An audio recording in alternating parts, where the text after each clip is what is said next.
Bhutan suspension bridge, এটা আমাদের last spot. তো দেখেন কত বড়। যদি আপনি ভয় পান, ভয় পাবেন। যদি মনে করেন কিছুই না, কিছুই না। এই পাশ দিয়ে পানির স্রোত এদিকে চলে যাচ্ছে, কমপ্লিটলি ব্রিজটা শেক করতেছে লিটারেলি। নিয়মটা হচ্ছে আপনি হাতে বামে টানে কোথাও ধরতে পারবেন না, যত ধরবেন তত বেশি এটা শেক করবে। সো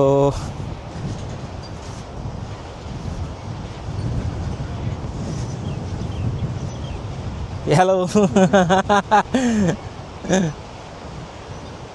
সো ব্রিজের মাঝখানে চলে আসছি আমি। One of the beautiful place of Bhutan, one of the beautiful places of Bhutan. অনেকে অনেক কথা বলবে, এটা তো একটা ব্রিজই, দেখার কি আছে, অনেকে এটা বলছেও আমাদেরকে। বাট যারা আসছে এবং ইউটিউবে যত ভিডিও এবং যত ব্লগার আমি দেখছি, সবার একটাই কথা ছিল, this is one of the beautiful place of Bhutan. So actually এই দুইটা নদী, একটা হচ্ছে মেল, একটা ফিমেল। ওরা কেন এই দুইটা মেল ফিমেল ডাকে আমি জানি না, বাট দুইটা নদীর কালারও দুই ধরনের। তো মাঝখান দিয়ে এই সাসপেনশন ব্রিজটা গেছে, প্রচুর উইন্ডি, আপনি দেখতে পাচ্ছেন।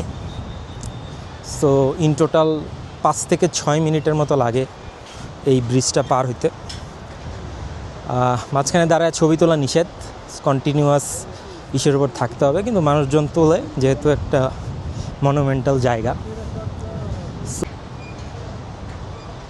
রিস্কি, হ্যাঁ হতে পারে, মেবি অন আর্থকুয়েক টাইপ সময়, বাট অনেক মানুষ যদি একসাথে ওঠে সেটাও হতে পারে। তো এখানে এই যে গার্ড, সে গার্ড দিচ্ছে যাতে কোনো না হয়। তো এই জিনিসটা হচ্ছে আপনি ভয় পেলে ভয় পাবেন, দ্যাটস ইট। সো এখানে প্রচুর পর্যটক আছে, ইউরোপিয়ান, আমি প্রচুর ইউরোপিয়ান দেখছি। বাট ভুটানে একটা জিনিস হচ্ছে, আপনি কোনো ট্যুর গাইড ছাড়া আপনি রোম করতে পারবেন না এবং ট্যুরিংও করতে পারবেন না, আপনার সাথে সবসময় একজন ট্যুর গাইড থাকতে হবে। সো হ্যাঁ, মানে কত কিছু আছে দেখার মতো। তো সাসপেনশন কেন, এই ব্রিজগুলো কেন? কারণ হচ্ছে এই জায়গাতে আসলে ইট পাথর দিয়ে ব্রিজ করা খুব ডিফিকাল্ট এবং অনেক কস্টলি এবং টাইম কনজিউমিংও, প্লাস এটা রিভারের জন্য ভালো না। তো এইসব পাহাড়ি এরিয়াতে এক পাহাড় থেকে আরেক পাহাড়ে যাইতে হলে সবাই এরকম সাসপেনশন ব্রিজ ইউজ করে।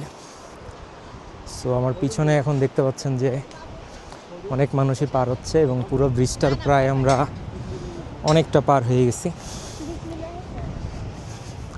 সো আমাদের আবার এখন থিম্পু শহরে যেতে হবে, এই কারণে আমরা একটু আর্লি রওনা দিয়েছি। স্যাট বিকালটা এখানে কাটাতে পারাটা খুব ভালো হইতো, তারপরও হাফ অ্যান আওয়ারের মতো আমরা থাকতে পারছি, এটাই বা কম কি। সো জায়গাটা আসলে মনে থাকবে অনেক দিন, আমার কাছে পার্সোনালি খুব ভালো লাগছে।